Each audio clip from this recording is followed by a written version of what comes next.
Tired of getting fragged in Warface on your Switch? Let's turn you into a dominating force with these quick tips. First, forget jumping straight into ranked matches. Head to the training grounds, familiarize yourself with the basic controls and movement, practice sliding, aiming down sights, and quick weapon switching. Next, map knowledge is key. Warface maps are intricate, so learn the choke points, flank routes, and best camping spots. Watching experienced players navigate the maps can be super helpful too. Now, master your chosen class. Each class has unique abilities and roles. Learn how to use your class's gadgets effectively and support your team. Are you a frontline rifleman, a healing medic, an engineer placing mines, or a long-range sniper?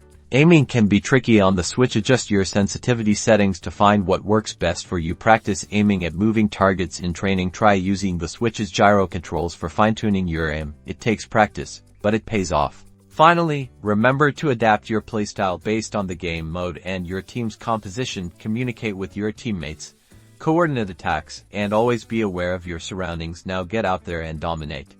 Don't forget to like and subscribe for more Warface tips and tricks.